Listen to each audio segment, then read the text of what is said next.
Ano ang tawag sa larong Pinoy na kailangan tumakbo at magtago? Yes! Tago-taguanis! Correct! Hello guys! Good afternoon guys! Andito ulit kami. Subukan uli natin yung game control na ginawa ko. Tara, testingin uli natin.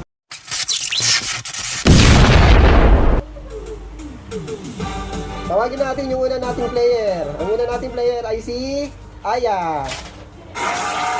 Yeah. Hi Aya. Hi Aya. Ilang taon ka na? 8 years old. Oh, 8 years old. So, grade 2 ka na. I see. Okay, isa ka pala nag-aaral? Sa Manggaan po. Manggahan. Oh, ang ganda naman ni Aya. Okay, Aya. Ba't ka pala sumali sa game na to? Kasi po masaya din. Masaya. Okay. Sino nagsabi sa'yo dito na maganda rito at masaya? Si Mary po. Yung kaibigan mo. Okay, sige. Okay. Ready ka na, ha? Okay. Tawagin natin yung pangalawa nating player. Oh. Pasok, Maloy. Hi, Maloy. Kumusta? Okay lang po. Okay, mabuti. Ilang taon ka na, Maloy? 7 years old. Uy, 7 years old. Mag-8 years old na po. Sa May 8 p.m. Malapit na. So, parang nung nakaraang show natin, kaedad mo yung isang player doon, Si, Bubbles? Kaedad mo, Ba't ka pala sumali? Para mayroong panggastos sa mga. Yun ulit? Okay, sige, para meron kang panggastos sa birthday mo. Okay, sige, galingan mo, ha? Okay, sige. Sunod tayo sa player number 3. Pasok, Mika. Wow! Ay, Mika, ang puti ni Mika. Ilang taon ka na, Mika? 9 years old po. 9 years old. Wow, 9 years old. Bali, ikaw pala ang pinaka, matanda sa kanila, no? Bakit ka pala sumali? Para po magkaroon ng baon para sa sarili. Wow, very specific para magkaroon ng baon, Okay, galingan mo, ha? Okay, sige. Okay.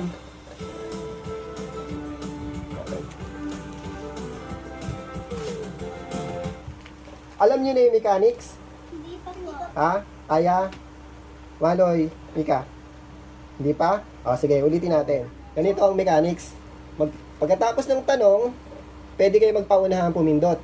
Kung sino unang pumindot, iilaw yung kanyang ilaw at saka yung buzzer. At pagkatapos, siya ang dapat sumagot. Sa loob ng 11 seconds or 10 seconds, dapat masagot ninyo yung tanong.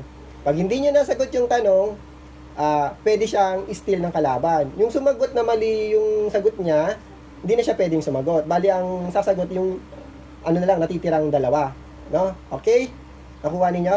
Kasi, Aya, testing mo nga yung button mo. Yun, okay. Function naman, okay.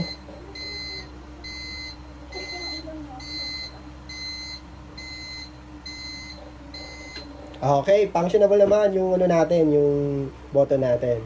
Okay. So, ready na kayo? Apo! Sige, ready na kayo, ha? Okay, first question. Ready na? Apo! Aya, Maloy, Mika? Okay. Kamay sa dibdib. Okay, kamay sa dibdib para hindi magalaw yung nyo. Okay. First question. Ayon sa Disney movies, sinong prinsesa ang may mga kaibigang duwende? Snow White? Okay, Snow White.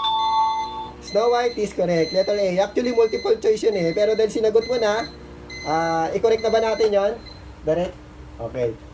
Snow White is correct. 1 point kay Mika, 0 kay Maloy, at 0 kay Aya. Okay. Next question. Multiple choice ulit to, ha? Pwede nyo rin na unahan ulit yung sagot kung alam nyo. Yung tanong, pwede nyo unahan. Okay? Second question.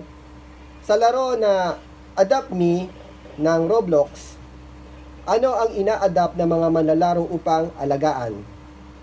A. Baby. B. Hayop. C. Tao.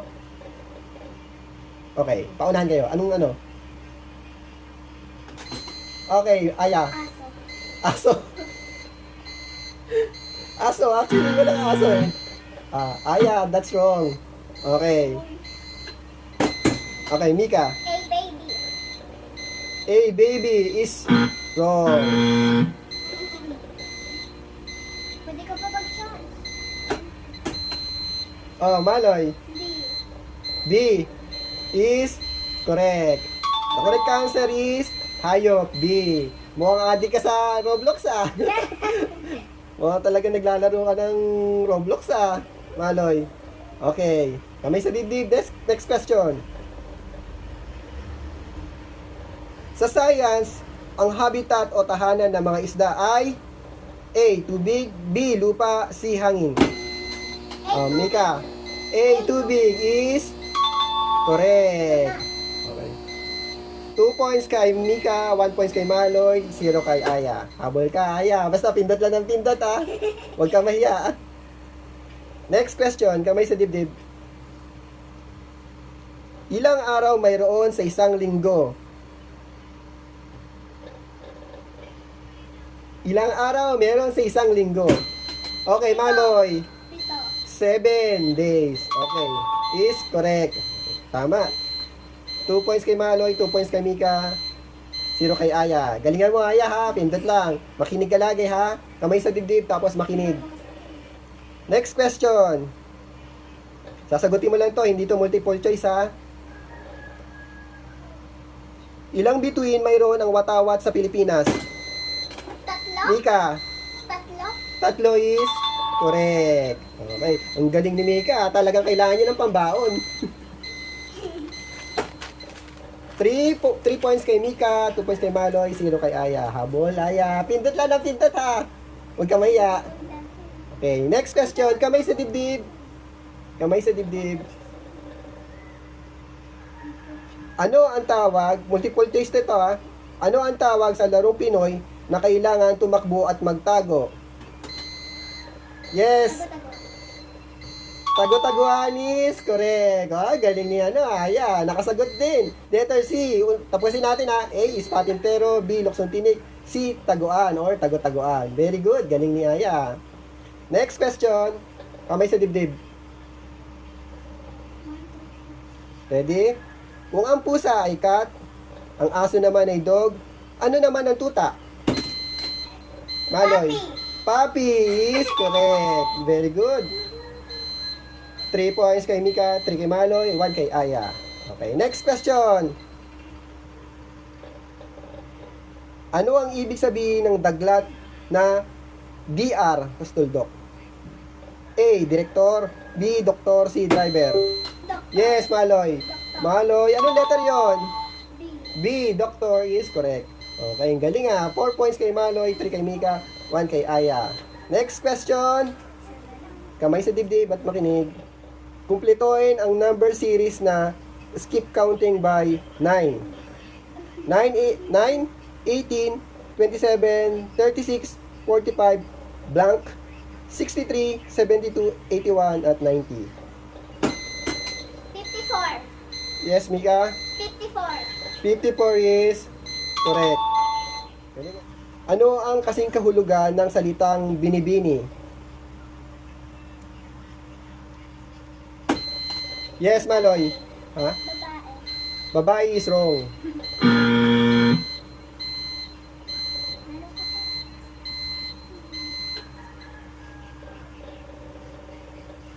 Ulitin ko tanong.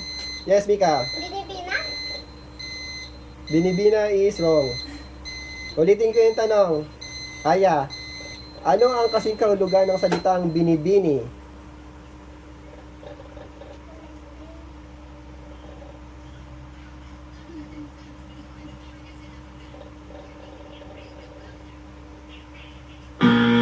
Okay, ang sagot ay dalaga.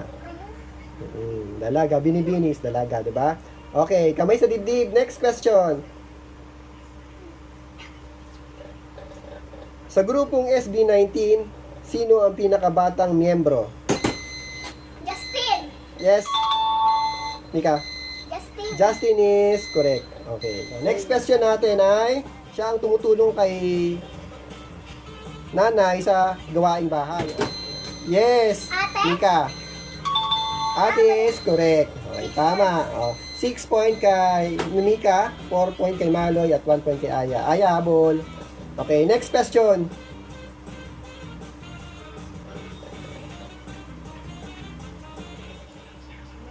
Ano ang title ng sikat na awiting ito? Pakinggan.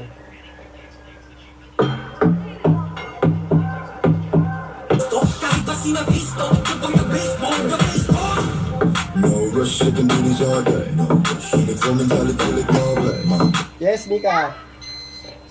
Dam? Dam is wrong.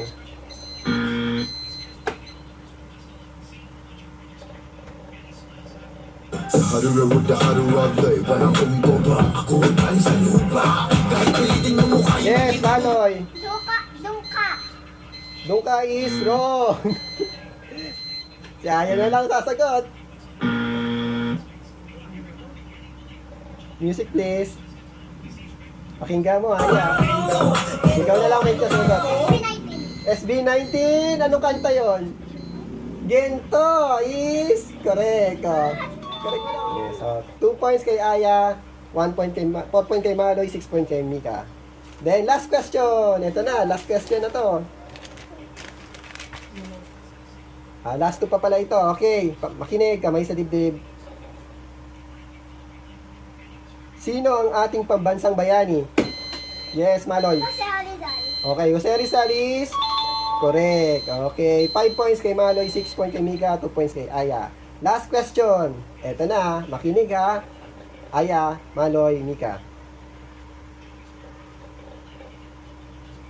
Sa Bible, siya ang kauna-unahang tao na nilikha ng Diyos. Yes, Maloy. Eva at Eva at Adan. Adan is actually isa lang ang nakalagay dito. Yes. Mika, Adan? Adan is correct. Yes. So kasi sila ang nakalagay sa multiple choice na to ay isa lang yung sagot. Okay. Last question, habol tayo. Sa larong Uno card, ano ang ibig sabihin ng may iba't ibang kulay na card?